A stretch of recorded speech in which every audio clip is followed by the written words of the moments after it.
Un homme, assis majestueusement sur un trône, avertit quelqu'un qu'il doit se préparer à partir pour Aerugo.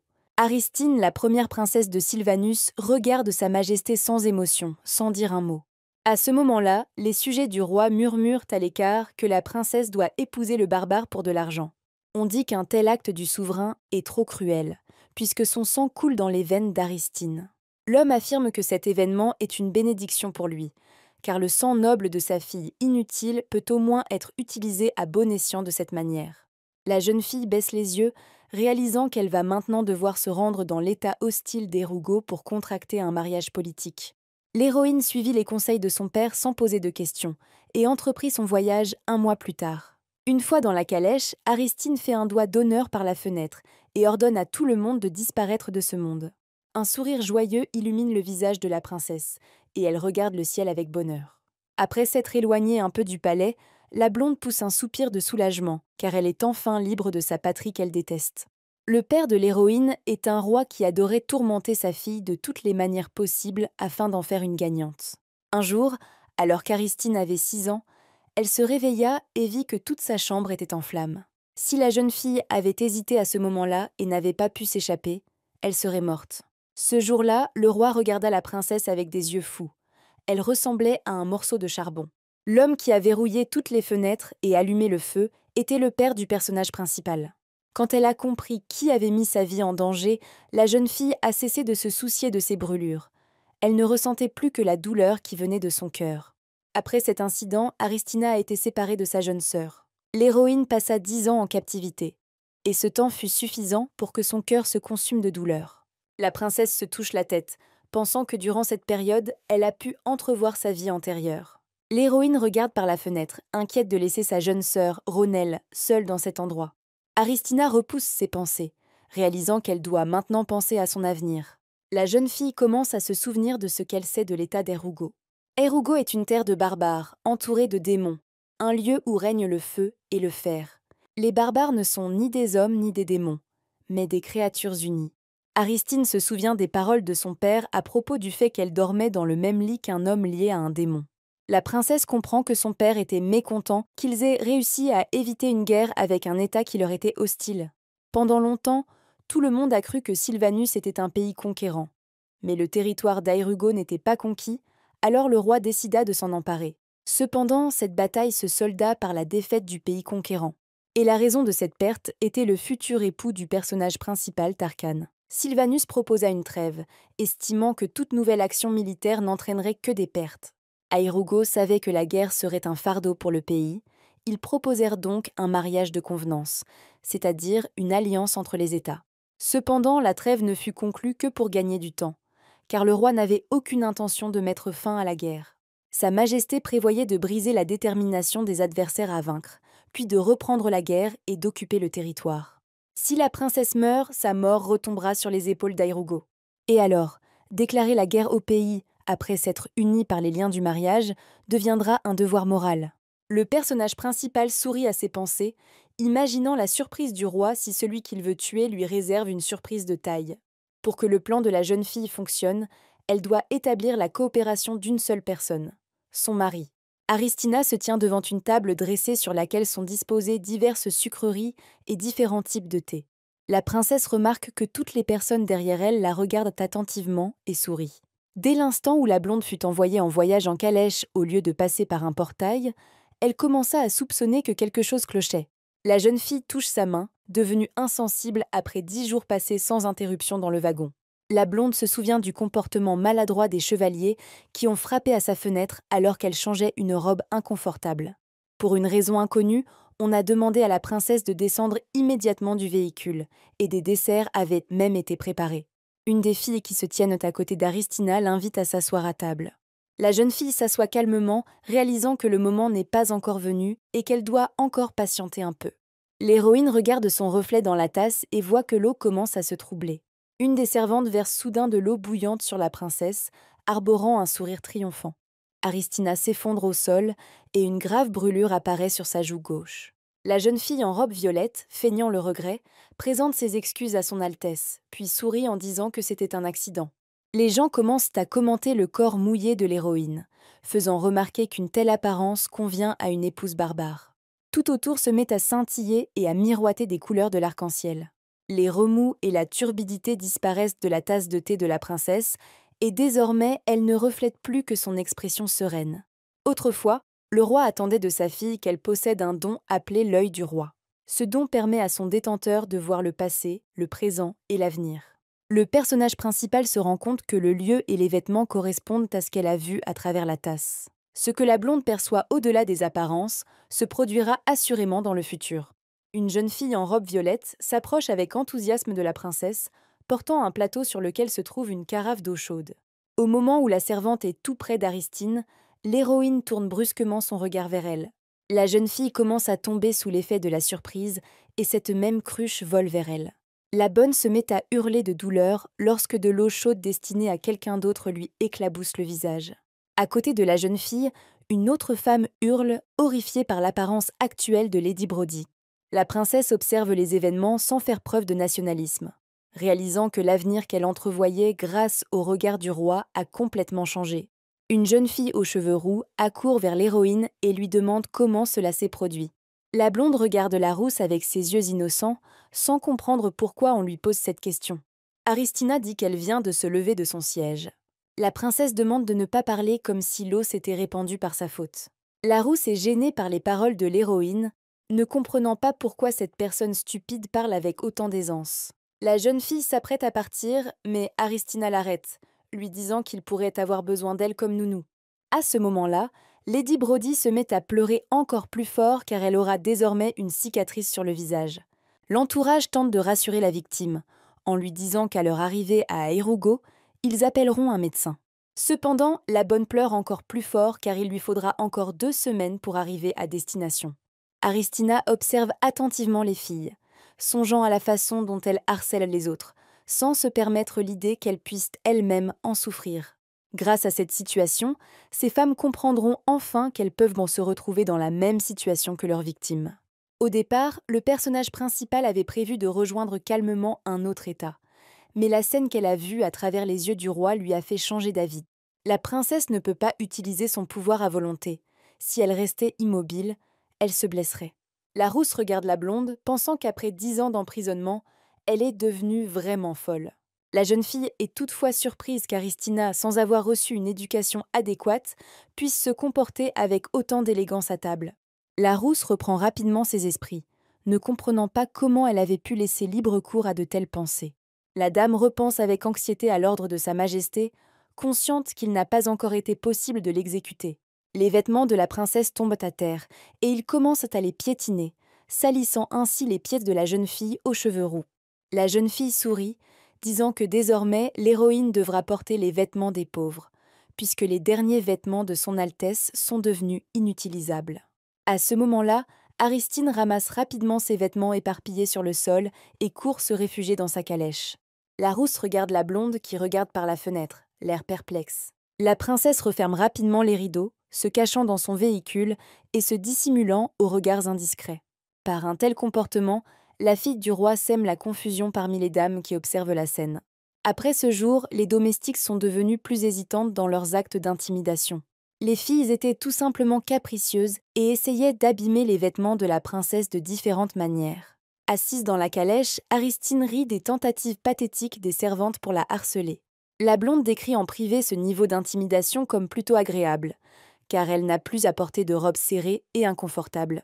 Cependant, l'héroïne se rend compte que même s'il s'agit d'un mariage politique, elle doit se préparer une nouvelle garde-robe.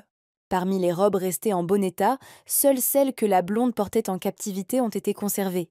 Aristine soupire tristement, car même la robe de mariée qu'elle aimait tant était ruinée. Finalement, l'héroïne arrive aux portes occidentales de l'état d'Erugo. Les chevaliers postés au sommet de cette porte discutent des rumeurs selon lesquelles les habitants de Sylvanus seraient vils et perfides.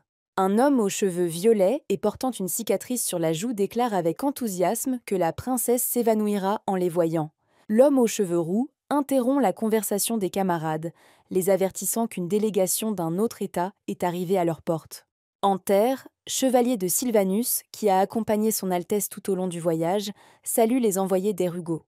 Les hommes observent les arrivants avec perplexité, ne comprenant pas pourquoi la délégation n'a pas simplement utilisé le portail. Le chevalier étincelant demande avec arrogance si ces chevaliers sont les guerriers d'Aerugo. Les hommes jettent un coup d'œil aux servantes, préoccupées par leur tenue, et aux carrosses, décorés de pierres précieuses. Les chevaliers comprennent qu'il est inutile d'imaginer à quel point la princesse de Sylvanus sera magnifique. Cependant, contrairement aux attentes des hommes, une jeune fille vêtue de vêtements sales et usés sort de la calèche. Les guerriers d'Aerugo regardent avec surprise la petite princesse sale, la comparant à une boule de coton crasseuse. L'homme aux cheveux roux se raidit à la vue de l'invité qui arrive, commençant à deviner ce que le roi mijote réellement. Avant d'arriver dans un autre pays, le personnage principal s'est rendu compte que Sa Majesté voulait l'envoyer ici dans un état la plus négligée. Le roi voulait que les chevaliers et les présents somptueux démontrent la formidable puissance militaire de Sylvanus, et la princesse immonde, l'attitude de l'État envers Irugo. Les chevaliers commencent à s'irriter contre les nouveaux arrivants, demandant aux invités s'ils insinuent qu'épouser leur maître est une humiliation. La blonde accepte calmement cette réaction des guerriers, réalisant que c'était prévisible. Cependant, Aristina décide de ne pas se laisser embarrasser par un tel traitement. Son Altesse s'approche de l'homme aux cheveux roux, qui s'avère être au moins 2 têtes plus grand qu'elle. L'héroïne fixe l'homme du regard, pensant que son mari se tient juste devant elle.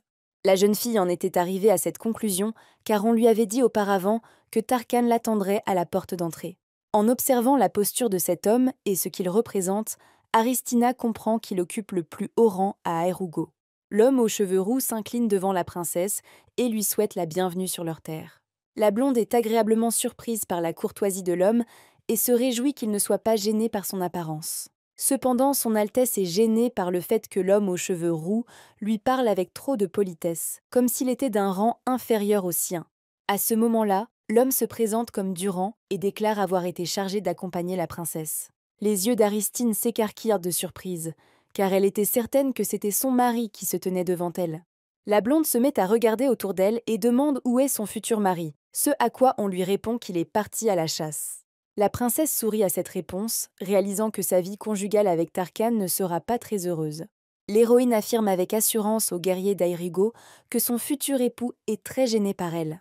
Les paroles de la jeune fille plongent les chevaliers dans un profond choc. Durand explique maladroitement que son maître a dû partir parce que des monstres sont apparus à la frontière. Aristina comprend désormais qu'il s'agissait d'un voyage forcé, et non d'une simple chasse. La blonde demande à l'homme, aux cheveux roux, pourquoi il ne lui a pas dit tout de suite la vraie raison. Durand explique à la princesse qu'il a seulement répondu à la question de l'héroïne concernant l'endroit où se trouve son mari. Aristina comprend que l'homme n'avait aucune intention de lui mentir. Son Altesse explique au guerrier que même une demi-vérité peut se transformer en une fausse réponse qui trompera autrui. La blonde décide que, dès la première rencontre, elle doit se montrer sous son meilleur jour. Cependant, l'héroïne commence à comprendre que cet endroit est différent de l'état de Sylvanus et qu'elle n'a plus besoin de s'incliner devant les autres. Aristina comprend qu'elle est confrontée à des personnes qui, de prime abord, ont une attitude négative à son égard et n'attendent rien d'elle. C'est pourquoi son Altesse décide de ne pas se conformer aux attentes des autres et demande à Durand de ne plus la tromper à l'avenir. L'homme aux cheveux roux fixe attentivement les yeux brillants, semblables à des étoiles, de l'héroïne qui contrastent avec son visage sale. Le guerrier se surprend à penser que la blonde est complètement différente de ce à quoi il s'attendait. Au bout d'un moment, on entend les cris des servantes, très indignées par la demande des chevaliers que la princesse porte les vêtements d'Aerugo. Aristine rit doucement en voyant la réaction des domestiques, car il ne s'était jamais soucié de son apparence auparavant. En conséquence, les chevaliers reculèrent pour éviter une querelle, puisque le roi n'était pas présent. Cependant, malgré l'apparence négligée et désordonnée de l'héroïne, les guerriers d'Aerugo restèrent polis envers la princesse. Un des chevaliers s'approche de Durand à cheval et lui demande pourquoi il a si facilement abandonné un tel comportement de la part des habitants de Sylvanus. L'homme aux cheveux roux répond que c'est parce que le prince souhaite mettre un terme définitif à la guerre, et qu'il ne faut donc pas attiser la controverse ni répandre de rumeurs. Les chevaliers commencent à discuter du personnage principal, disant qu'ils l'appréciaient pour ses réponses inattendues. Durand conseille aux guerriers de ne pas être trop gentils avec la jeune fille, car les Sylvaniens pourraient leur avoir envoyé un assassin. Les yeux de l'homme aux cheveux roux s'écarquillèrent de surprise lorsqu'il vit le nombre impressionnant de carrosses stationnés devant le palais. Le guerrier ne comprend pas pourquoi tous les membres de la famille royale sont ici maintenant et se dérobent à leurs devoirs. L'une des jeunes filles, coiffée d'une haute queue de cheval, annonce que la délégation de Sylvanus est arrivée. Une blonde sort de la calèche et tous les regards de la foule rassemblée devant le palais se tournent immédiatement vers elle. Aristina compare ses regards inquisiteurs à des lances et des flèches qui volent vers elle. La jeune fille aux cheveux roux, souriante, demande à la princesse si elle pense que les choses changeraient si elle arrivait à Hyrule. Les servantes discutent du fait que cet accueil était attendu et que son Altesse a enfin pris conscience de sa place. Durand fixe les filles du regard, sans comprendre pourquoi elle ne protège pas Aristina, mais l'humilie au contraire. Derrière le chevalier Sylvanus, en terre, une silhouette apparaît, se dirigeant vers lui.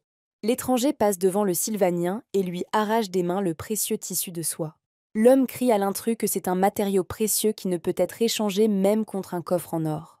Ignorant des protestations du chevalier, l'étranger jette un tissu sur la blonde, la dissimulant aux regards indiscrets.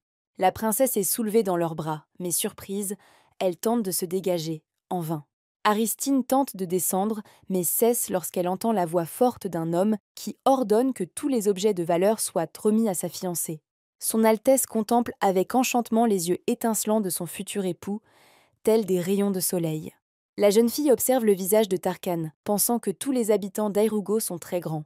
L'héroïne remarque également que, bien que l'homme n'ait pas dit un mot, les fiers Sylvaniens n'ont pas prononcé un mot non plus. Tarkan tourne son regard prédateur vers les personnes rassemblées dans son palais. La jeune fille détourne le regard de lui, effrayée, et le garçon tente d'engager la conversation, mais la peur l'empêche de prononcer quoi que ce soit de cohérent. L'homme aux cheveux noirs ne s'attarde pas longtemps à l'entrée, et porte la mariée dans ses bras jusqu'en haut des marches. Le prince dépose délicatement la blonde, encore enveloppée dans un tissu, sur le siège.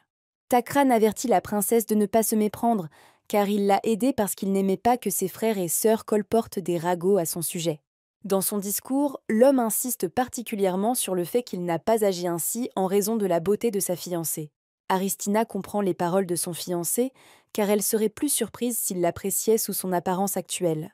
Tarkan se tourne vers les servantes et leur demande d'aider son Altesse à prendre un bain. La blonde jette un coup d'œil aux vêtements de l'homme et remarque qu'ils sont tachés du sang de monstre. La princesse rappelle à son futur époux qu'ils ne sont pas encore mariés. Le prince Hyrule et sa servante frémissent aux paroles de l'héroïne. La fille du roi observe la réaction du marié avec confusion, car elle voulait simplement décider qui prendrait un bain en premier. Takr Khan calme la blonde en disant qu'il va manger une fille aussi sale même après s'être lavée. Aristine demande à l'homme aux cheveux noirs ce qu'il a voulu dire, tandis que lui-même pense que ses paroles ont pu offenser la mariée. Le prince se reprend, réalisant que les princesses qui ont grandi dans de magnifiques châteaux ne sont pas traitées de cette façon. La blonde interrompt les pensées de l'homme en le traitant de pervers. Takr Khan demande, d'un ton irrité, pourquoi la princesse l'a appelé ainsi, ce à quoi elle répond que pour de telles personnes, peu importe qui, un mouton de poussière ou une personne. À ces mots, le prince Hyrule rappelle que lorsque l'héroïne a proposé de se laver, elle a répondu qu'il n'était pas encore marié. La réponse de la mariée surprend l'homme aux cheveux noirs, car elle explique qu'ils ne peuvent pas se baigner ensemble puisqu'ils ne sont pas mariés. L'homme soupire et informe la blonde qu'il ira se laver ailleurs. Aristine rougit, car durant son emprisonnement, elle a oublié un fait évident. Les châteaux possèdent plusieurs lieux pour se baigner. Son Altesse s'approche de la femme de chambre et lui demande de l'accompagner à la salle de bain. Tarquin regarde sa fiancée s'éloigner, pensant qu'elle est une fille plutôt étrange. Au départ, lors de leur première rencontre, l'homme a cru qu'Aristina pleurait. Étant donné que la jeune fille est apparentée par le sang aux aristocrates de Sylvanus, elle a grandi dans un magnifique palais et n'est pas habituée à de telles situations honteuses. Cependant, l'héroïne semblait être devenue insensible car elle n'était plus capable d'être fière. Le prince Hyrule croise les bras sur sa poitrine, ne comprenant pas pourquoi sa fiancée a l'air si sale et négligée. La princesse contemple avec admiration la baignoire remplie d'eau chaude. Aristine avait espéré en secret que l'eau ne serait pas trop froide, mais elle ne s'attendait visiblement pas à un tel accueil. 3 servantes saluent respectueusement son Altesse, lui proposant de l'aider à prendre son bain. La blonde les regarde avec surprise, car elle n'a pas été traitée de la sorte depuis sa plus tendre enfance. Avant cela, l'héroïne n'avait rencontré que des domestiques qui l'ignoraient constamment. Un tel comportement respectueux lui paraissait donc étrange. Pendant que les filles lavent les cheveux d'Aristine, celle-ci se donne pour mission de rallier son mari à sa cause. Soudain, les soins du corps s'interrompent, les domestiques restant figés sur place. La princesse tourne la tête vers les filles et leur demande ce qui ne va pas. L'une des jeunes filles contemple avec fascination les yeux violets mystiques et les cheveux argentés étincelants de son Altesse. Ayant repris leurs esprits, les servantes s'inclinent devant l'héroïne, s'excusant d'avoir interrompu le bain. Finalement, Aristina s'immerge dans l'eau chaude, savourant sa température et le parfum des roses. Les servantes aidèrent la princesse à se rincer la tête encore quelques fois, puis la jeune fille les renvoya se reposer enfin. Au bout d'un moment, l'eau du bain commence à changer de couleur, prenant l'aspect d'un ciel étoilé. Aristina soupire, réalisant que c'est précisément dans cette situation que la vision devrait apparaître. On entend le bruit de l'eau qui éclabousse, signe que l'œil du roi est activé. Tarkan apparaît dans l'eau, vêtu encore de vêtements tachés de sang. La jeune fille se met à prier pour que cela se produise prochainement, car elle ne souhaite absolument pas avoir un mari qui ait un penchant pour les vêtements sales. Quelqu'un l'interpelle par derrière, et il tourne son regard dans cette direction. Tarkan salue la jeune fille qui s'approche de lui, l'appelant Diona. La jeune fille aux cheveux bleus foncés demande à l'homme aux cheveux noirs ce qui l'a plongé dans de profondes réflexions, puisqu'il ne l'avait même pas remarqué s'approcher. L'homme détourne le regard et répond qu'il ne pensait à rien. Diona pose sa main sur celle du prince et lui demande s'il apprécie la princesse de Sylvanus. Aristine observe la scène avec surprise, car elle ne s'attendait pas à ce que la conversation porte sur elle. Son Altesse se demande comment un homme se comporte habituellement lorsqu'on lui pose de telles questions. Tarkan est surpris par la question de Diona, ne comprenant pas comment elle a pu envisager qu'il puisse apprécier cette princesse. L'homme aux cheveux noirs affirme que la jeune fille elle-même sait parfaitement que son cœur est immuable. En sortant du bain, Aristine repense à cette fille aux cheveux bleus. L'héroïne se dit que si Diona s'avère être la maîtresse de Tarkan, cela pourrait jouer en sa faveur. La servante demande à la princesse de la suivre pour lui montrer où se trouve sa chambre, mais la blonde lui dit de l'emmener auprès de son futur époux. Bien que le personnage principal souhaite se reposer, elle a maintenant l'occasion de se débarrasser des regards indiscrets. Au même moment, des serviteurs et des guerriers venus de Sylvanus inspectent les décorations intérieures, émerveillés par la beauté du palais barbare. Dans le bureau du prince, Dion verse du thé dans une tasse, heureux de constater que Tarkan est resté le même. La jeune fille fut surprise lorsque l'homme prit soudainement la défense de la princesse, mais il restait le même, élégant et dangereux. Une servante entre dans la pièce, annonçant que la princesse Sylvanus est arrivée pour voir son Altesse. Tarkan soupire et autorise Aristina à entrer auprès de lui. La porte s'ouvre et une jeune fille d'une beauté incroyable, aux cheveux argentés, entre dans le bureau. Le prince demande avec surprise si la princesse se tient bien devant lui. La blonde hoche la tête modestement, ne comprenant pas pourquoi tout le monde, y compris son fiancé, réagit ainsi à son égard. Son Altesse s'assoit sur le canapé, pensant que très probablement tout le monde la compare à cette boule de poussière. Aristine croise le regard de Diona, légèrement rougissante. La princesse prend la carafe pour se verser une tasse de thé.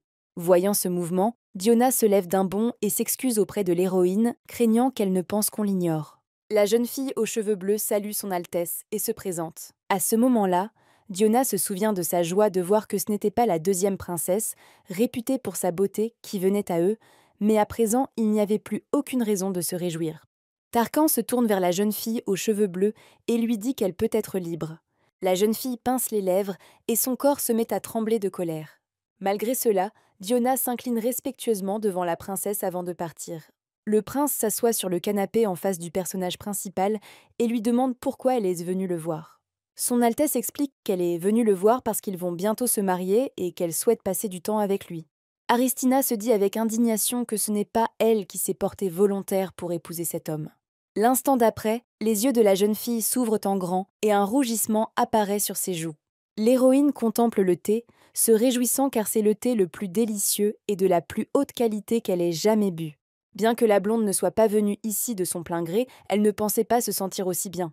Aristina pose sa tasse sur la soucoupe et entame une conversation, précisant qu'elle n'est pas venue pour bavarder avec Tarkan. La princesse ferme les yeux, comme si elle prenait une décision. Puis, soudain, l'héroïne ouvre les yeux et, d'une voix assurée, invite son fiancé à créer une entreprise commune. Pour la blonde, ni l'amour ni le pouvoir n'ont vraiment d'importance. Tout ce que la jeune fille souhaite, c'est gagner beaucoup d'argent et racheter sa liberté, aller quelque part où personne ne pourra l'enfermer. Aristina va surveiller de près ces visions qui n'apparaissent que sur les galdies aquatiques. Et pour cela, elle a besoin d'argent. Tarkan fait la grimace à la demande en mariage de la princesse. L'héroïne rassure l'homme en lui disant qu'elle n'est pas atteinte du syndrome de l'entrepreneur, qui se caractérise par le désir de gagner beaucoup d'argent en prenant des risques. Le prince s'irrite encore davantage lorsque la jeune fille lui explique qu'elle ne demande ni prêt ni investissement et qu'elle ne peut garantir le succès de l'entreprise. Voyant l'expression de l'homme, Aristina lui demande de ne pas la regarder ainsi. Comme la blonde n'a parlé qu'à quelques personnes, elle décide d'expliquer son idée plus en détail. La princesse explique que ce mariage arrangé a créé des liens politiques entre elle et Tarkan, et qu'ils doivent donc former une alliance gagnante. Le prince sourit aux paroles de l'héroïne, car personne ne lui avait jamais rien dit de tel auparavant. L'homme aux cheveux noirs demande à son Altesse ce qu'elle peut lui offrir s'il l'aide. Après ces mots, la blonde s'adresse soudainement au prince par son nom, le surprenant ainsi. Aristina croise les doigts et répond par une question. Que souhaiterait recevoir Tarkan lui-même d'elle? La princesse sourit doucement, pensant qu'elle sait déjà ce qu'un homme désire, grâce au regard du roi. Le prince détourne la tête et répond à l'héroïne qu'il ne sait pas ce qu'une fille, qui ne peut même pas tenir une fourchette dans ses mains maigres, peut lui offrir. Son Altesse regarde ses paumes et déclare que ce sont les mains ordinaires d'une jeune fille sylvestre. Comprenant que Tarkan ne lui fait absolument pas confiance, Aristina se lève de son siège et déclare qu'ils doivent s'asseoir à la table des négociations. S'approchant de la porte, la blonde déclare que la marchandise doit être vérifiée avant la signature. À l'intérieur des murs du palais, les serviteurs décident de discuter de la fiancée du prince Aïrougo, affirmant qu'une princesse qui ressemble à une mendiante ne peut convenir à leur maître. La jeune fille explique aux autres que, même si tout le monde avait dit qu'Aristina était simplement malade, en réalité, elle souffre d'une maladie mentale. La blonde a été maintenue à l'isolement pendant 10 ans précisément parce que sa conscience et ses connaissances la quittaient et revenaient constamment. La servante est horrifiée par une telle nouvelle, car leur maître doit épouser un tel homme. L'homme précise que si son Altesse Tarkan devient l'héritier, alors Aristina deviendra l'épouse du prince héritier. La servante approuve les propos du domestique, affirmant que si cela se produit, l'autorité d'Aïrougo sera compromise. La jeune fille affirme que même si Tarkan était le favori du roi, le prince Amir sera le meilleur héritier. L'homme interrompt la bonne, la forçant à se taire et à se retourner. Son Altesse Tarkan passe devant le serviteur, se dirigeant quelque part. La jeune fille décide de faire plus attention à ses paroles, puisque le prince est désormais souvent au palais en raison de la fin de la guerre. Bien que les jeunes filles n'aient pas l'habitude de voir un homme aussi souvent, elles se réjouissent chaque fois qu'elles contemplent la magnifique apparence de l'homme aux cheveux noirs. Tandis que la servante admire la beauté des cheveux brillants de l'homme, elle remarque quelqu'un qui marche à côté de lui. Cet inconnu se révèle être le personnage principal, essayant de suivre le rythme de marche de Tarkan. Les jeunes filles se regardent, stupéfaites, n'arrivant pas à croire que la jeune fille en haillons se tienne à côté de son Altesse. Les serviteurs décident de se rendre rapidement au palais de la reine, en discutant de ce qu'ils ont vu en chemin.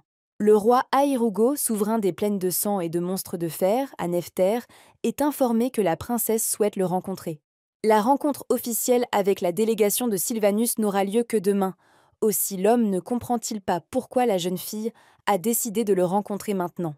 La deuxième princesse de l'état d'Aïrougo, Erenika, propose de se rencontrer, car Aristina deviendra à l'avenir membre de leur famille. Le roi sourit en voyant les projets évidents de sa fille, sachant que celle aux cheveux roses, ainsi que les autres princesses, était également allée voir la mariée. L'homme dit au domestique qu'il n'a aucune affaire gouvernementale à régler pour le moment et que l'héroïne peut donc venir les voir. La jeune fille aux cheveux roses affiche un sourire victorieux, car elle s'imagine déjà ridiculiser la princesse Sylvanus devant le roi. Erenika se demande ce que son frère va dire maintenant, s'il va supplier pour changer les conditions du mariage. La princesse Aïrougo sourit gentiment en accueillant ceux qui entrent. La jeune fille aux cheveux roses est persuadée que personne d'autre qu'elle ne peut être la préférée de son père. Aristine entre dans le bureau du roi et fait une révérence, remerciant le souverain d'avoir accepté sa requête inattendue. L'héroïne faisait tout avec tant de grâce et d'élégance que le corps d'Érénique se mit à trembler de colère. Nefther ordonne aux serviteurs d'apporter rapidement du thé et des sucreries aux invités. La jeune fille pousse un soupir de soulagement, heureuse que l'accueil du souverain de ce pays ait été couronné de succès. Auparavant, la blonde avait appris les bonnes manières sous le regard du roi. Aristina observait les leçons d'étiquette tandis que l'eau se répandait sur le sol. La princesse s'assoit sur le canapé et un dessert est placé devant elle, qu'elle a vu grâce à son don, de la gelée de frin-franc. Ce plat est particulier car, contrairement à la gelée ordinaire, il est plus élastique et possède un goût aigre-doux. Son Altesse contemple le dessert avec fascination, désireuse de le goûter au plus vite. Cependant, la blonde est freinée par le fait qu'elle n'a pas encore fait ses preuves. Tarkan, assis à côté d'elle, observe avec confusion l'humeur changeante du personnage principal. Par conséquent, Aristina décide de faire preuve de ses talents de vendeuse pour le bien de Tarkan. Le prince continuait de regarder la blonde avec méfiance, espérant qu'elle n'essaierait pas de vendre quelque chose à son père avec une certitude absolue. À ce moment-là, le roi Airugo regarde son fils et sa fiancée, songeant à la rapidité avec laquelle ils ont tissé des liens. Nephter demande à la princesse pourquoi elle est venue la veille de l'audience officielle. Son Altesse dit qu'elle a une question à aborder avec le souverain, mais on ne lui permet pas de terminer. Les princes et princesses restants d'Airugo entrent dans le bureau du roi, interrompant la réunion privée d'Aristina. Le troisième prince, Marten, en riant, demande à Tarkan s'il est heureux que les femmes de Sylvanus soient célèbres pour leur beauté, comme sa fiancée. Cependant, lorsque le frère aux cheveux noirs tourne son regard vers Aristine, au lieu de cette boule de poussière, il voit une belle jeune fille devant lui. La quatrième princesse, Stalina, tressaille de surprise, ne comprenant pas pourquoi la blonde a maintenant une apparence complètement différente. Tarkan, observant l'évolution des émotions de ses proches, songe au fait qu'ils sont tous très proches de la reine et qu'ils ont délibérément vanté l'apparence de l'héroïne, ignorant sa véritable beauté. L'homme devient très curieux de savoir comment son Altesse se comportera lors de sa rencontre avec les hauts fonctionnaires d'Airugo. La blonde incline la tête sur le côté, observe attentivement les gens et leur demande qui ils sont. Paella, la première princesse, dit à Stalina, inquiète, de ne pas laisser transparaître ses doutes. La jeune fille ne comprend pas pourquoi la reine, lorsqu'elle les a envoyés ici, ne leur a pas dit que l'héroïne avait une telle apparence. La première princesse se tourne vers Aristine et lui conseille de faire plus attention à ses paroles la prochaine fois. Paella esquisse un sourire narquois et avertit la blonde qu'ils ne sont pas des domestiques envoyés ici. Les princesses se regardent, souriantes et complotant quelque chose.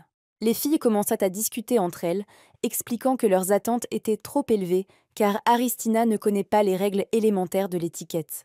Le prince remarque que ses sœurs ont radicalement changé de comportement après avoir délibérément fait l'éloge de leur adversaire. Le discours des rois est comme les épées des chevaliers, car il est rempli de masques et de mises en scène. Tarkan a de nombreux ennemis au palais qui causent des désagréments à sa fiancée, c'est pourquoi il conseille à l'héroïne de garder le silence. La blonde est furieuse contre son fiancé, car elle comptait au moins lui montrer un peu de quoi elle était capable. Aristine explique aux princesses qu'il y a eu un malentendu entre elles. Paella ricane en entendant les paroles de la jeune fille, trouvant stupide qu'elle veuille se justifier auprès d'elle. Cependant, l'expression du visage de la blonde change radicalement. Le regard sombre d'Aristine est fixé sur la première princesse. Le personnage principal affirme qu'elle n'a pas demandé aux membres de la famille royale qui ils étaient. Alicher se parlait à elle-même. La blonde dit qu'elle avait l'impression d'avoir déjà rencontré Paella quelque part. Le visage de la première princesse exprime le choc et la confusion quant à la façon dont Aristina pouvait se souvenir d'elle dans cette maison. La jeune fille comprend maintenant que la question de l'héroïne sur son identité n'avait été posée que parce qu'elle avait son visage en mémoire. Ensuite, la princesse Sylvanus se tourne vers le prince Marten. La blonde lui demande s'ils se sont déjà rencontrés. L'homme répond avec bienveillance que c'est probablement vrai, puisqu'il s'était déjà rendu dans son pays. Cependant, l'héroïne dit avoir le sentiment qu'ils ne se sont pas reconnus à Sylvanus. Martin se met à rire et demande à Aristine s'ils s'étaient donc rencontrés en rêve. Paella demande silencieusement à son frère de se taire, car elle est sûre que le blond s'est souvenu d'elle précisément à ce moment-là, à l'entrée du palais. Bien que certains aient affirmé que la princesse était devenue folle à cause de son isolement et n'avait rien appris, c'est absolument faux, et elle est incroyablement intelligente. La vie d'Aristine est un monde qui se reflète par hasard dans l'eau, et il est impossible d'y survivre sans les observations d'une bonne mémoire. Paella remarque que son père s'intéresse effectivement à l'héroïne. La jeune fille craint que la blonde ne parle de ce qui s'est passé plus tôt, et que leur visite ne soit alors plus perçue comme quelque chose de drôle. La première princesse se rend compte que la situation devient dangereuse et qu'il est temps pour eux de partir. À ce moment-là, Stalina crie à l'héroïne qu'elle communique sans vergogne et avec désinvolture avec un autre homme, alors qu'elle est fiancée. Aristine tourne son regard vers la quatrième princesse, commençant à reconnaître son visage. Auparavant, Stalina avait qualifié son Altesse de celle qui se trouvait dans la pièce où le sang indigène coulait peu. La jeune fille, remarquant que la femme l'observe attentivement, demande à la princesse ce qu'elle regarde. Aristine sourit au regard de la quatrième princesse, un regard empli d'hostilité et de mépris, et pense qu'elle pense comme une enfant. Stalina commence à s'énerver face à ce sourire et demande à la blonde si ses paroles lui ont paru drôles. Paella crie à sa sœur de se taire immédiatement. La jeune fille aux cheveux blonds présente ses excuses à son Altesse, demandant sa compréhension, car la 4e princesse est encore jeune. Aristine boit tranquillement son thé, pensant que la première princesse est plus avisée. À ce stade, le prince héritier d'Aerug n'a pas encore été désigné. La bataille entre les factions Amir et Tarkhan est donc actuellement en cours. Contrairement au premier prince, celui aux cheveux noirs était né d'une roturière, ce qui constitue sa faiblesse politique. Cependant, une raison plus problématique réside dans la lutte entre les anciennes et les nouvelles factions. Aristine demande aux princesses si elles doutent de son appartenance à la famille royale. La blonde demande si les filles s'inquiètent de ses origines. Une des suivantes de la reine lui annonce que la suite royale s'est rendue au palais principal. La jeune fille demande avec enthousiasme si tout ira bien, ce à quoi elle reçoit une réponse positive, puisqu'il s'agit d'un public informel. La reine affirme que sa chère Erenica s'acquittera parfaitement de la tâche. Cette femme est particulièrement sûre d'elle en matière de paella. Bien qu'elle soit la fille d'une concubine, elle est plus intelligente que les autres. Dans le même temps, la première princesse d'Aerugo justifie bruyamment les propos de sa sœur par son immaturité. Le 3e prince confirme les propos de la femme aux cheveux blonds, affirmant que Stalina ne peut pas encore distinguer la réalité de la fiction. La jeune fille regarde le prince et la princesse avec horreur, ne comprenant pas pourquoi ils lui tournent le dos. Auparavant, lorsque Stalina et Paella avaient discuté de mariage avec les Salvanzi, sa sœur était de son côté. La 4e princesse ne comprend pas comment tout a pu se retourner contre elle. Tarkhan est surpris par la propreté du travail d'Aristina. Si les Sylvaniens apprennent ce qui s'est passé aujourd'hui devant l'audience officielle, ils ne manqueront pas l'occasion d'accuser la famille royale de les avoir insultés. L'accord de paix qui ferait d'Irugo le vainqueur n'a pas encore été conclu, si bien que pour le moment, l'État barbare marche sur un terrain glissant. Accords commerciaux, droits de passage, droits d'usage, tout cela peut servir de prétexte aux Sylvaniens pour obtenir des avantages plus importants. Et dans ce cas précis, tous les problèmes qui se poseront retomberont sur les épaules de la reine. C'est pourquoi ces deux-là essaient d'aplanir la situation. Le seul problème est de savoir de quel côté s'est rangé Nephter, le roi d'Aerugo. Au départ, lorsqu'Aristina est arrivée dans un autre pays, elle n'avait pas l'intention de prêter attention aux comportements impolis et souhaitait simplement que les gens soient plus silencieux. La blonde remarque que depuis longtemps, le seigneur des plaines et des monstres ne la quitte pas des yeux. L'héroïne pense que tout ne s'est pas passé comme prévu, mais elle a réussi à attirer l'attention de Nephter.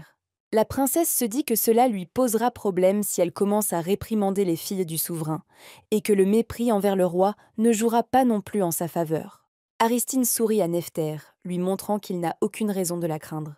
La jeune fille aux cheveux blonds frissonne en voyant l'expression de son Altesse. La jeune fille imagine la blonde se plaindre au souverain de l'accueil froid et humiliant qu'elle a reçu. Aristina, dans les pensées de Paella, dit qu'elle a été traitée de campagnarde et insultée à cause de ses origines. La première princesse commence à craindre que son père ne tienne pour responsable tous ceux qui se sont passés, s'il découvre ce qui s'est passé. La jeune fille commence déjà à se demander si elle ne devrait pas endosser la responsabilité, mais elle reprend rapidement ses esprits et se libère de l'emprise d'Aristina. Paella dit à Stalina de s'excuser immédiatement auprès de la blonde. La jeune fille aux cheveux blonds comprend maintenant qu'elle et sa sœur étaient trop sensibles aux rumeurs et à leur propre insouciance. Stalina se met à trembler de colère et s'excuse auprès d'Aristina d'un ton irrité. L'héroïne demande à la 4e princesse si elle a autre chose à lui dire.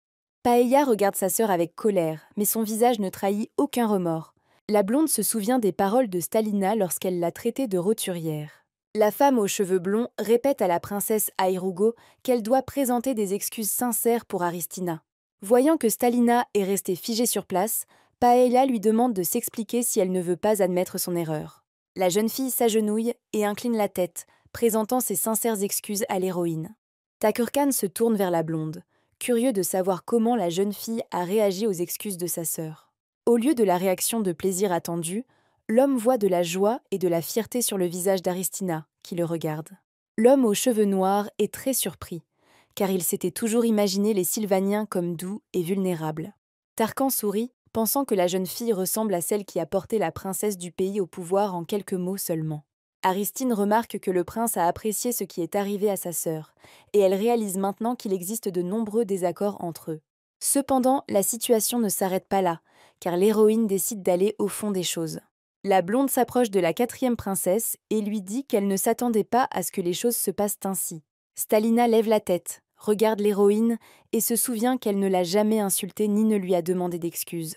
Aristine tend la main à la jeune fille et explique qu'elle lui a simplement demandé si la princesse souhaitait lui dire autre chose.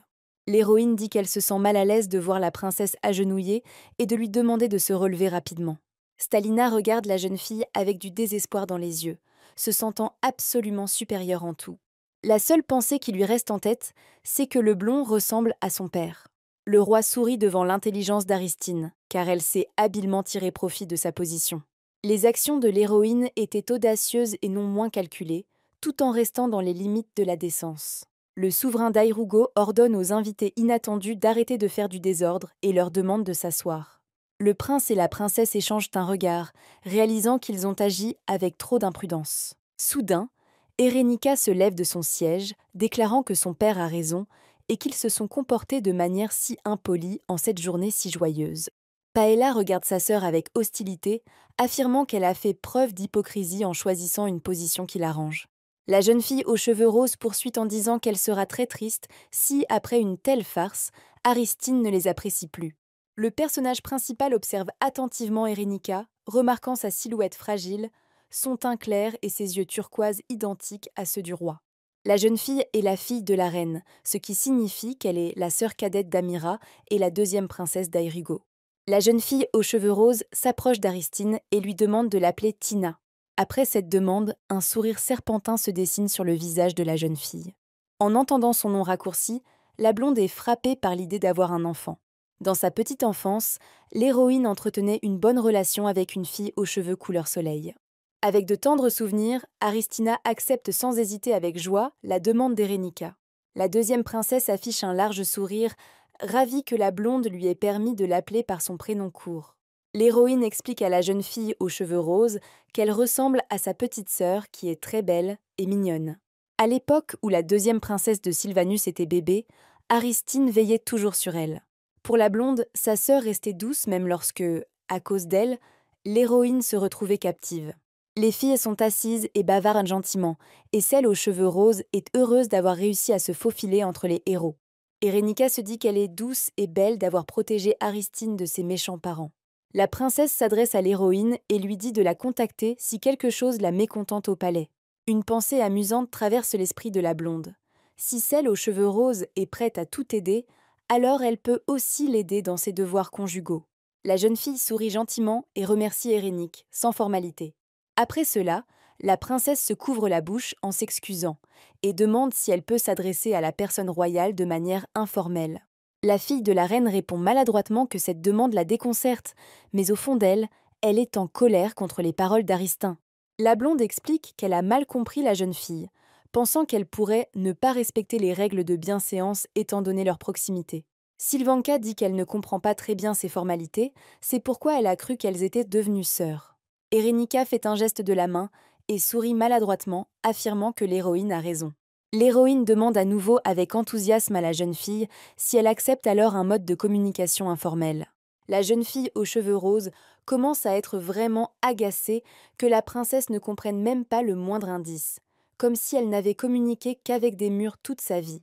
Aristina raconte à Erenik que sa sœur l'a toujours traitée avec respect et que, même très jeune, elle lui parlait de manière formelle. Après ces mots, Martin n'y tient plus et se met à rire de la fille aux cheveux roses. Erenik se tourne vers lui et lui demande d'un ton menaçant ce qui l'a tant amusé. Après une petite dispute avec son frère, la deuxième princesse se retourne vers Aristine, remarquant qu'elle regarde quelque part avec un but précis. La jeune fille suit le regard de la blonde et remarque qu'elle ne quitte pas Frinfran des yeux.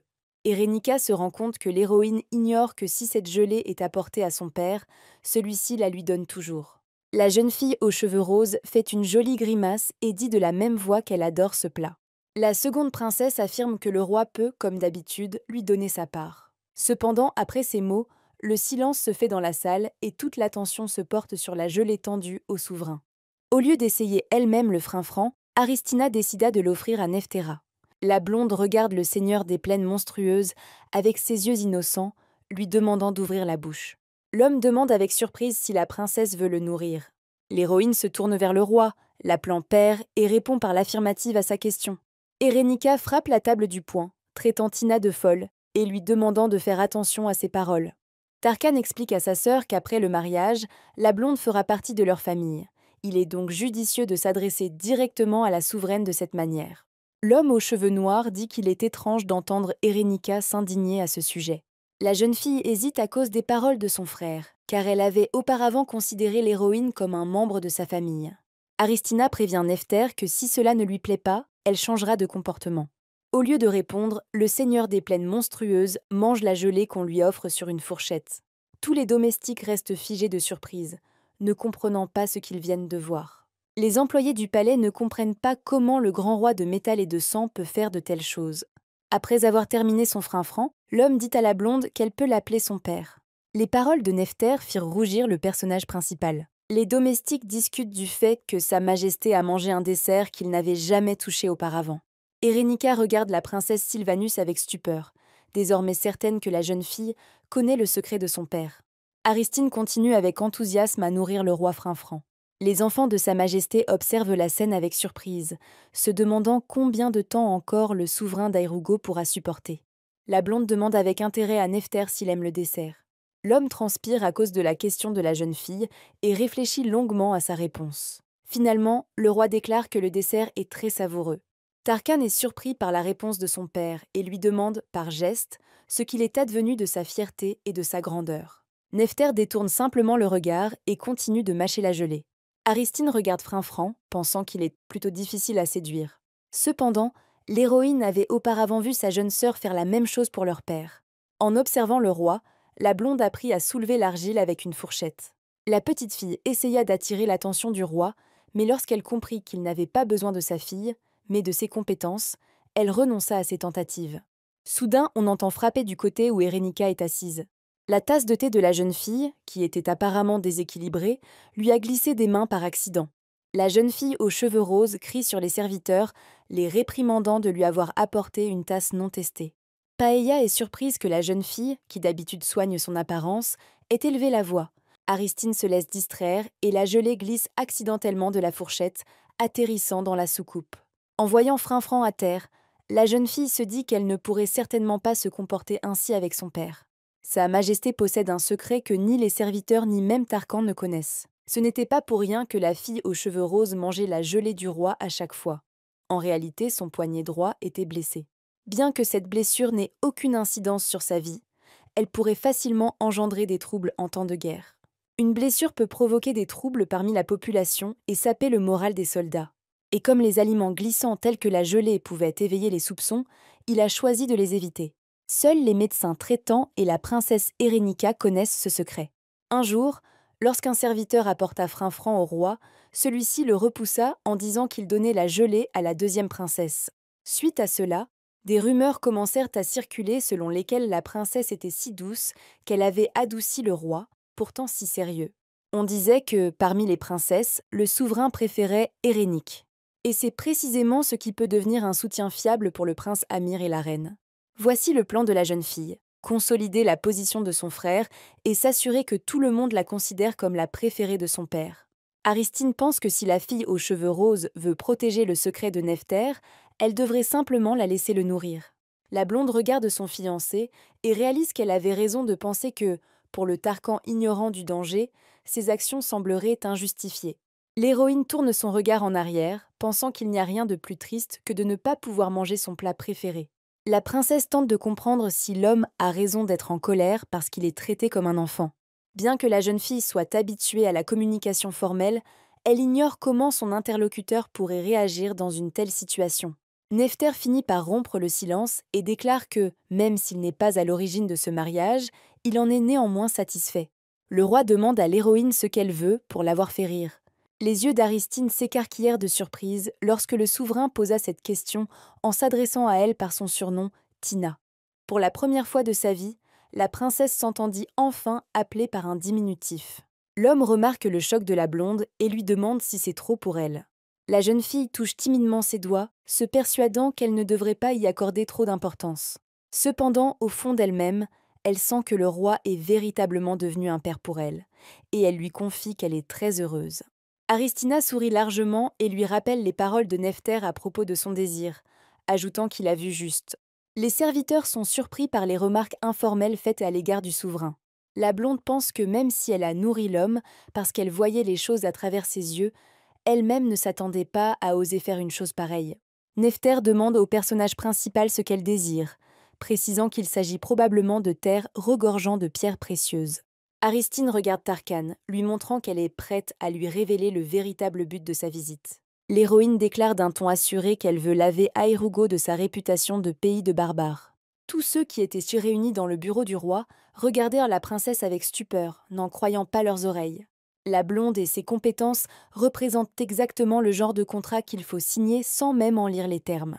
Au bout d'un moment, les héros traversent les jardins du palais, déjà parés des couleurs du coucher du soleil. Tarkan regarde Aristina, se souvenant du choc que sa déclaration avait provoqué chez tout le monde. Un homme aborde une jeune fille et lui demande de lui accorder un peu de son temps. Cependant, la jeune fille se remet à marcher, en disant qu'elle est occupée maintenant. L'homme aux cheveux noirs la suit et lui demande une fois de plus de lui accorder quelques minutes. L'héroïne se tourne vers Tarkan et lui dit que puisqu'il le lui demande, elle accepte. Les héros s'assoient à table et le prince déclare qu'Aristine pourrait lui être très utile. L'homme mentionne que la scène jouée par son frère et ses sœurs était un spectacle assez divertissant. La blonde est secrètement ravie que tout se déroule comme prévu. Tarkan observe attentivement le visage de l'héroïne et remarque qu'il semble trop satisfait. L'homme aux cheveux noirs stupéfie Aristine en déclarant qu'il a autre chose à dire. La jeune fille, inquiète, demande au marié s'il a vu combien elle est belle et s'il a entendu sa requête au roi. L'homme détourne le regard et déclare d'un ton désintéressé que cela ne profite qu'à son père. La blonde se détourne du héros avec un air suffisant, lui demandant pourquoi il l'a fait venir ici, puisqu'elle est si inutile. À cela, Tarkan répond qu'il sait qu'Aristina pleurait. La jeune fille regarde son fiancé avec désarroi, ne se souvenant pas de cette situation. L'homme aux cheveux noirs explique que cela s'est produit lorsqu'elle est arrivée au palais et a été accueillie par les enfants royaux. La blonde étale de la confiture sur du pain, se demandant en même temps pourquoi elle avait pleuré. Tarkan explique maladroitement que, comme l'héroïne est la princesse de Sylvanus, elle n'est pas habituée à ce genre de choses. Aristina répond calmement que ce n'est pas nouveau pour elle. Le visage de l'homme se transforme, il demande à la mariée ce qu'elle veut dire par là. La princesse regarde l'homme aux cheveux noirs, surprise par un tel changement d'humeur. Soudain, la jeune fille réalise ce que son fiancé ignore d'elle. Tina demande à Tarkan s'il est au courant qu'elle a été en captivité. Le héros regarde la mariée avec surprise, n'en croyant pas ses oreilles. La blonde est stupéfaite de l'indifférence de cet homme envers sa propre épouse, car toute la famille royale est au courant. Aristine se souvient de sa première apparition dans ce palais, lorsque le prince ne l'appréciait pas, mais peut-être pas à cause de son désordre. La princesse tapote pensivement la table, se disant qu'elle a peut-être compris ce que traversait sa cliente. L'héroïne explique aux futurs mariés qu'ils vont de toute façon contracter un mariage politique, et qu'ils doivent donc améliorer leur relation. La jeune fille lève alors le couteau et demande directement à son Altesse s'il souhaite que la guerre continue. L'homme demande, perplexe, de quoi parle sa fiancée. La blonde fronce les sourcils, pensant qu'il vaudrait mieux que Tarkan réponde honnêtement. Pour le moment, Sylvanus se prépare activement à la guerre. Et parmi les objets que la princesse a rapportés de son pays natal, se trouve un poison mortel destiné à tuer l'homme aux cheveux noirs. Pendant ce temps, tandis que les héros se retrouvent seuls entre eux, le reste des Sylvaniens visitent le palais. L'une des filles dit à la rousse qu'elle s'était trompée au sujet de l'homme dont la rumeur disait qu'il était un monstre. Sylvanki commence à parler de la beauté de l'homme aux cheveux noirs, faisant remarquer qu'il ne convient pas à leur princesse. Lady Brody affirme que le prince se désintéressera bientôt de la blonde car il se rendra compte de sa sauvagerie. La blonde déclare d'un air rêveur qu'en tant que servante la plus proche de son Altesse, elle se doit de prendre soin de son mari. La conversation de la dame est interrompue par un chevalier de Sylvanus qui court vers eux. L'homme crie dans toute la zone que la princesse est partie à la rencontre du roi Aerugo. Le chevalier annonce que leur audience est terminée et que la princesse s'entretient désormais seule avec le barbare. La rousse découvre ses dents, irritée par les agissements d'Aristina, car elle n'a toujours pas compris sa place. Tarkan répond à la question de la blonde qu'il existe, de toute évidence, des gens qui ont soif de guerre. Après cela, l'homme lève les yeux vers la jeune fille, avec assurance, et déclare qu'il n'est pas de ce genre de personne. L'héroïne remet le couteau en place, disant qu'elle le comprenait. L'homme aux cheveux noirs demande à la mariée pourquoi elle a décidé de lui poser cette question. La princesse Sylvanus lui explique que le plus simple pour gagner la guerre est de la tuer. Tarkan serre le poing, affirmant qu'il existe d'autres moyens de gagner la guerre. Aristine commence à énumérer les options qui s'offrent à elle. devenir espionne pour Sylvanus ou endormir la vigilance du prince et tenter de le tuer. Cependant, la jeune fille ne comprend pas pourquoi elle devrait prendre de tels risques pour des personnes envers lesquelles elle n'éprouve pas de bons sentiments. L'homme demande à la blonde si elle est venue ici contre son gré. La princesse affirme que Tarkan a raison et que son emprisonnement peut être facilement vérifié après une petite enquête. L'homme aux cheveux noirs remarque que ce n'est pas un sujet facile à aborder. Si le roi de Sylvanus était si réticent à voir sa fille qu'il l'a isolée, alors il y a de fortes chances que le mariage ait été arrangé pour sa mort. La jeune fille joint les paumes de ses mains, déclarant qu'elle ne veut pas mourir, tout comme son fiancé ne veut pas déclencher une guerre. La princesse affirme qu'elle peut prendre en charge le travail qu'il n'a pas pu assumer pendant son absence. Tarkan baisse la tête et demande à Aristina si son seul désir est de l'aider. La blonde sourit joyeusement et déclare qu'elle fera tout son possible pour le protéger. L'homme aux cheveux noirs comprend alors que tout ce long dialogue sur le syndicat avait pour seul but de lui sauver la vie. L'homme se dit que sa sécurité va de soi. Tarquin ne comprend pas comment il traitait la blonde à l'époque, puisqu'elle se fichait de qui était son conjoint. Auparavant, le prince était irrité par l'expression constamment calme de la jeune fille. L'homme aux cheveux noirs serre encore plus fort le poing, essayant de comprendre pourquoi il est si en colère contre les Sylvaniens. Tandis que l'homme était plongé dans ses pensées, Aristine se demandait insouciamment si elle pourrait finir le dernier biscuit. Finalement, la blonde mangea le plat et décida de l'accompagner d'un thé chaud pour se réchauffer la gorge, devenue douloureuse à cause de sa verbosité inhabituelle. La princesse se demande si son sourire constant, qu'elle affiche avec tant d'application, ne paraît pas étrange. Auparavant, l'héroïne avait compris, à travers le regard du roi, que pour mieux persuader son interlocuteur, elle devait sourire davantage. En regardant Tarkan, la jeune fille se demande si elle s'en est bien sortie pour sa première longue conversation. Si vous regardez le prince maintenant, il paraît plus doux, même s'il conserve quelques penchants pervers. Soudain, Aristina commence à s'inquiéter et pense que le moment est venu. La blonde s'adresse au marié en l'appelant son partenaire, le surprenant ainsi. La princesse tendit la main à l'homme, proposant de s'entraider pour la sécurité de tous. Un doux sourire illumine le visage de l'héroïne, la rendant aussi amicale et inoffensive que possible. Tarquin demande à Aristina si elle comprend ce que cela signifie. La jeune fille se met à sourire encore plus largement, demandant au marié s'il sait ce qu'est un mariage politique. L'homme aux cheveux noirs ricane, disant qu'il sait bien sûr de quoi il s'agit. Le prince se lève de son siège et les héros se serrent la main. La blonde affirme avec enthousiasme que leur couple formera un bon partenariat. L'homme demande à sa fiancée si elle désire autre chose. Les yeux de la jeune fille s'illuminent d'excitation et elle déclare avoir une excellente idée d'entreprise. Le regard du cafard s'assombrit en entendant les paroles de la fillette, car il s'attendait à une réaction différente. Après avoir retrouvé son fiancé, Aristina parcourt les jardins du palais, contrariée que Tarkan ne soit pas encore prêt pour ses nouveaux projets. En chemin, la jeune fille rencontre le chevalier même qui avait indiqué sa position aux servantes. L'homme crie avec colère sur la jeune fille, l'accusant d'un comportement inapproprié. Le Sylvanien est furieux d'avoir été réprimandé par les servantes et il va maintenant effrayer la princesse pour qu'elle ne disparaisse plus. Le prince Aerugo apparaît derrière la jeune fille et la prend par l'épaule. Ne s'attendant pas à un tel retournement de situation, le chevalier se met à trembler et à avoir peur. Tarkan s'avance vers l'homme, le forçant à reculer d'un pas. Le Sylvanien affirme qu'il s'agit des affaires internes de Sylvanus et que le prince ne devrait pas s'en mêler. Le chevalier, espérant l'aide de la princesse, la regarde d'un air suppliant. Aristina, cependant, hausse simplement les épaules, sans comprendre pourquoi elle devrait faire quoi que ce soit. L'homme aux cheveux noirs affirme que cette affaire concerne avant tout sa fiancée. Son Altesse s'approche du Sylvanien et l'avertit qu'un chien qui montre les dents à son maître est inutile. Sans un mot de plus, Tarkan balance son bras et donne un coup de pied à l'homme dans la jambe, l'envoyant voler. Le prince marche sur la tête du chevalier et se met à crier qu'il va déposer une protestation officielle en raison des agissements du héros. L'homme aux cheveux noirs réagit calmement, approuvant les paroles du Sylvanien. Tarquin tourne son regard vers Aristina et déclare qu'il agira comme le demande le propriétaire de ce chien. Son Altesse observe la blonde avec intérêt, attendant de voir ce qu'elle va faire. Le chevalier crie à la jeune fille de dire rapidement au prince de retirer son pied de lui. L'homme ne comprend pas pourquoi l'héroïne ne se dépêche pas de calmer son fiancé, mais le regarde simplement, perplexe. La blonde se souvient que les Sylvaniens se sont toujours comportés ainsi. Aristine se souvient comment les chevaliers, pensant que personne ne les écoutait, ont discuté de sa faible intelligence et de sa jolie apparence sur la route d'Erugo. Le même chevalier qui gît maintenant aux pieds du prince déclara alors avec assurance que la princesse leur serait certainement reconnaissante de lui offrir leur amour. Un jour, l'héroïne surprit les chevaliers en train de l'espionner pendant qu'elle se changeait. Bien que l'homme se soit excusé à ce moment-là, ses paroles suivantes furent des regrets de ne pas avoir ouvert le rideau plus tôt. Aristina ne comprend pas comment. Après cela, elle a le courage de lui demander de l'aide. La blonde s'approche de son fiancé et pose sa main sur la sienne.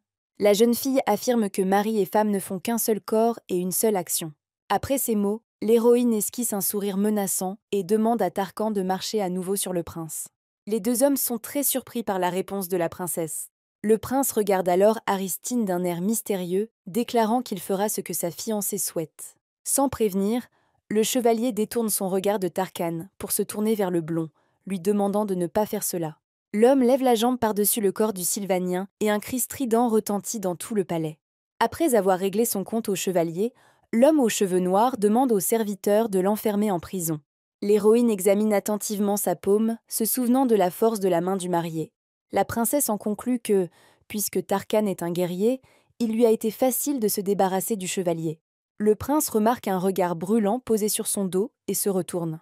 Voyant qu'il s'agissait d'Aristina, l'homme aux cheveux noirs se détourna, gêné. La jeune fille pense que Tarkan prend plaisir à battre les autres, mais elle respecte ses goûts. Le serviteur demande à l'homme s'il va bien, ce à quoi il répond qu'il ressent une sorte de regard menaçant. La blonde entre dans sa chambre et regarde autour d'elle. L'héroïne remarque que même si elle n'utilisera cette pièce que jusqu'à la cérémonie de mariage, elle est parfaitement propre. Aristina sourit car elle se sent vraiment la bienvenue ici. La princesse songe que, même si certains peuvent dire qu'elle est venue à Erugo pour mourir, elle est en réalité heureuse de partir pour une raison. Soudain, les pensées de la jeune fille sont interrompues par une voix qui l'appelle. Lady Brody crie à l'héroïne qu'elle ne l'entend absolument pas. Les rousses et la blonde attendent le moment où toutes les servantes d'Erugo quitteront les appartements. Après cela, les portes menant à la chambre se ferment et la pièce s'assombrit. Les suivantes de Sylvanus demandent d'un ton menaçant à la princesse si elle veut bien leur expliquer quelque chose. Aristina demande à la rousse si elle comprend les aboiements des chiens. La jeune fille répond que bien sûr que non. La servante rit alors, disant que son Altesse semble avoir maîtrisé le langage des chiens en raison de son incapacité à communiquer avec les humains. La blonde soupire et dit que les femmes ne peuvent même pas rivaliser avec les chiens. Les servantes sont stupéfaites par les paroles de l'héroïne, réalisant comment elle vient de les appeler. La princesse se détourne des filles, réalisant que les chiens sont bien plus gentils qu'elle et qu'ils ont le sens du devoir et de la confiance. Aristina s'assoit sur le canapé et dit « J'ai entendu des aboiements, mais c'était tellement fréquent que même un chien n'en serait pas capable. » Les dames issues de familles aristocratiques de haut rang sont appelées dames de compagnie du palais. Ces jeunes filles sont différentes des domestiques ordinaires car elles deviennent les dames de compagnie de personnes royales. Cependant, les suivantes de la première princesse de Sylvanus provenaient de familles sans prétention. Autrement dit, c'étaient des femmes ordinaires. En pénétrant dans le palais abandonné de la princesse, ces personnes se contentent généralement de rire et de voler progressivement le budget. Les rousses crient sur l'héroïne, lui demandant ce qu'elle vient de leur dire et ce que le roi ferait s'il apprenait un tel comportement. La blonde approuve tout ce qui se dit, souhaitant que les dames partent au plus vite. La bonne se souvient qu'Aristine a toujours été comme ça. Peu importe les réprimandes, elle était insouciante et ne comprenait rien. Même lorsque les vêtements de la princesse étaient troués, qu'on la piétinait avec des pieds sales et qu'on ajoutait des gravats à sa nourriture, elle restait une fille stupide. La rousse est en colère contre l'héroïne car, à cause d'elle, elle a dû partir dans un autre pays et devenir sa nounou. La bonne rappelle à la blonde ses devoirs. Aristina demande, perplexe, de quelle tâche il était question. La jeune fille sourit, affirmant que le rôle d'une princesse était la mort. Les autres domestiques se regardent, ne comprenant pas de quoi parle leur amie. La rousse attend que la blonde, qui cligne toujours des yeux, hoche la tête. La princesse explique que la jeune fille se trompe, puisqu'elles sont maintenant à Erugo et non à Sylvanus. Les servantes sont choquées et s'exclament qu'Aristine n'est fière que de cela. L'héroïne affirme que les filles ne peuvent même pas être avec des chiens, car elles n'ont aucune idée de la façon dont elles devraient se comporter à l'avenir. Lady Brody et la blonde échangèrent un regard, car elles ne s'attendaient pas à être interrompues. La blonde incline la tête sur le côté, se demandant ce qu'elle devrait faire de ces chiens bâtards. Les jeunes filles crèrent de nouveau sur la princesse, disant qu'elles vont signaler son comportement à Sa Majesté. Les servantes demandent à l'héroïne si elle a vu la réaction de la progéniture royale, qui l'a immédiatement prise en grippe. Aristina est déçue d'entendre ses compagnes qualifiées d'étroites d'esprit. La blonde observe les filles du regard, se demandant si elle devrait leur montrer la réalité. Lady Brody demande à Lady Rosaline de dire quelque chose à la princesse, car un tel comportement est intolérable. La rousse se souvient de la rumeur selon laquelle le fiancé d'Aristine aurait battu le chevalier. Après quoi, la servante réalise que tous ces clignements d'yeux, en réponse au bâillement, ne faisaient que dissimuler les griffes de son Altesse. L'héroïne, qui portait le masque d'une fille folle ou stupide, a parfaitement trompé tout le monde pendant tout ce temps. La princesse explique à ses compagnons que les chiens sont très intelligents. Si on leur dit de s'asseoir, ils s'assoient. Aristine s'approche de Lady Rosaline et lui demande où elle peut trouver un chien aussi obéissant. La bonne regarde la blonde avec irritation et peur, tremblant de colère. Soudain, les yeux des autres compagnons s'écarquillèrent de surprise. Dame Rosalina s'agenouilla devant la princesse et posa sa tête sur ses genoux. La servante, rougissant de gêne, réalise que pendant tout ce temps, c'était elle qui avait le plus persécuté la princesse. Si tout cela venait à être révélé, la rousse ne pourrait échapper à ses responsabilités, car elle n'a aucune relation à Airugo.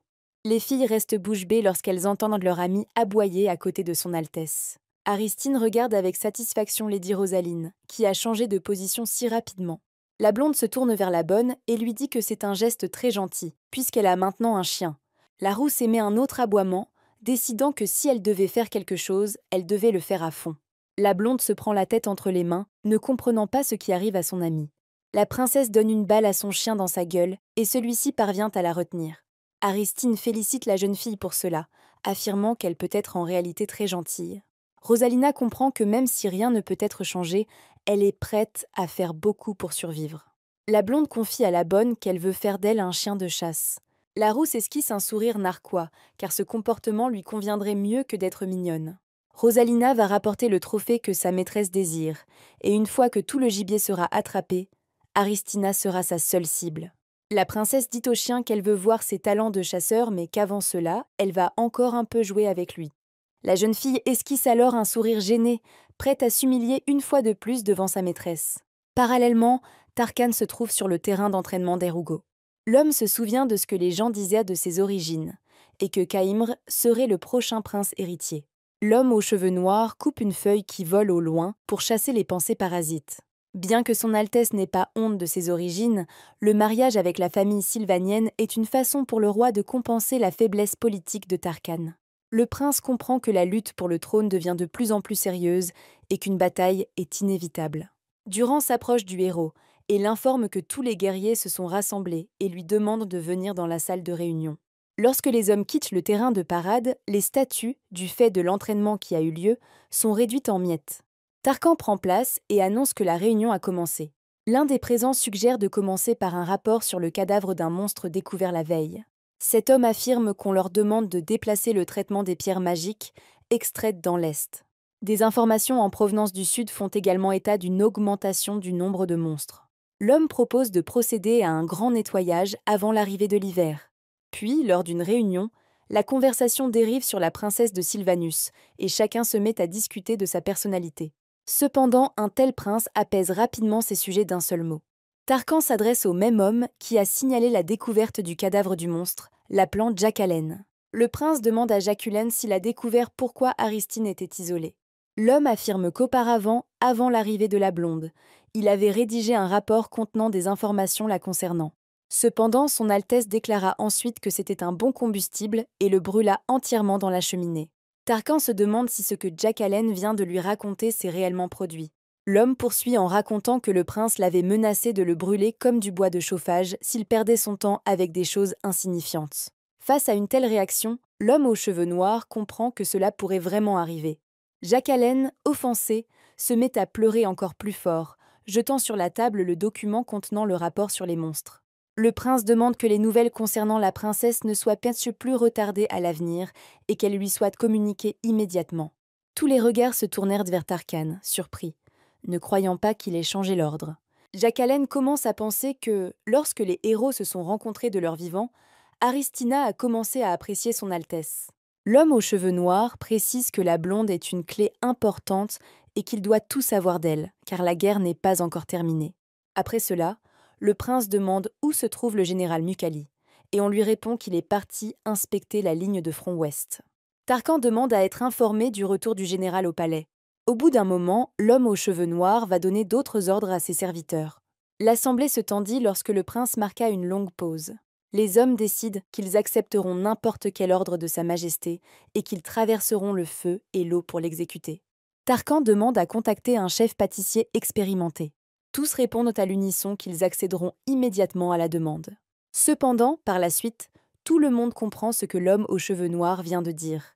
Le lendemain, le personnage principal se réveille au chant des oiseaux et remarque qu'il fait déjà jour. La jeune fille serre le drap contre elle, pensant que cela fait longtemps qu'elle n'a pas dormi propre, dans des vêtements propres et sur un lit confortable. La princesse serre l'oreiller contre elle et se roule d'un côté à l'autre, savourant la douceur de la couverture en peau de mouton. La blonde tapote le matelas comme une enfant, remarquant qu'il est très ferme. Aristina gigote joyeusement des jambes, enveloppée dans une douce couverture. Cependant, l'héroïne cesse d'agir ainsi lorsqu'elle remarque un invité dans sa chambre. Tarquin regarde la jeune fille et lui demande si elle s'amuse. La princesse demande à l'homme ce qu'il fait là. L'homme aux cheveux noirs répond qu'en tant que mari, il n'a pas besoin de raison pour entrer dans la chambre de sa femme. Aristine fait remarquer qu'ils ne sont pas encore mariés, ce à quoi le prince rétorque qu'après le mariage, il pourra venir quand il le voudra. La blonde avoue maladroitement qu'elle ne s'attendait tout simplement pas à ce que son mari ait du temps libre. Après ces mots, Tarkan se fige sur place, car il entend une chose pareille pour la première fois de sa vie. Tina réprimande l'homme pour ne pas l'avoir réveillé, car il a manifestement des choses à faire. Lorsque l'homme aux cheveux noirs s'approcha de la jeune fille, il attendit d'abord dehors. Cependant, la femme de chambre l'informa que la blonde ne s'était pas encore réveillée. Le prince décida alors de se rendre au terrain d'entraînement, où il entraînait les chevaliers. Ensuite, je suis allée travailler et j'ai écouté le rapport d'activité. Après avoir accompli plusieurs choses, l'homme revint dans les appartements de la mariée, mais elle dormait encore. Une des servantes de son Altesse a dit à Tarkan que la blonde avait la fâcheuse habitude de flirter, ce qui était un peu problématique. La jeune fille invita donc l'homme aux cheveux noirs à prendre une tasse de thé avec eux avant que sa fiancée ne se réveille. Le prince se souvenait des visages de ses servantes qui s'étaient moquées de leur maîtresse la veille. Tarkan pensait qu'ils lui barraient le passage précisément parce que l'héroïne pleurait à cause de leurs insultes. Ces pensées poussèrent l'homme à faire irruption dans les appartements du Sylvain. Cependant, l'homme aux cheveux noirs ne vit que la princesse qui dormait paisiblement. Ses souvenirs embarrassent le second prince, qui détourne la tête. La blonde le remarque et se dit que c'est une situation courante dans les films. Aristine pointe du doigt son fiancé, lui demandant si elle ressemblait à un ange et si c'était pour cela qu'il n'arrivait pas à la réveiller. Les paroles de la jeune fille stupéfient à nouveau le prince. L'héroïne remarque que l'homme aux cheveux noirs s'est discrètement approché du rideau de son lit et, se cachant derrière sa tasse de thé, l'a regardé en secret. L'homme se met à transpirer abondamment, demandant silencieusement à la princesse d'arrêter de parler de cela. Aristina déclare maladroitement qu'elle respecte les goûts différents des gens, mais demande qu'on ne les lui impose pas. Tarkan nie tout avec véhémence, affirmant qu'il n'a jamais même pensé à une chose pareille, mais il ne le croit ni pas. Pour qu'on arrête d'en parler, Tarkan pose des papiers emballés sur la table. La princesse les prend, pensant qu'il s'agit d'une enveloppe contenant des documents, mais son contenu la surprend grandement.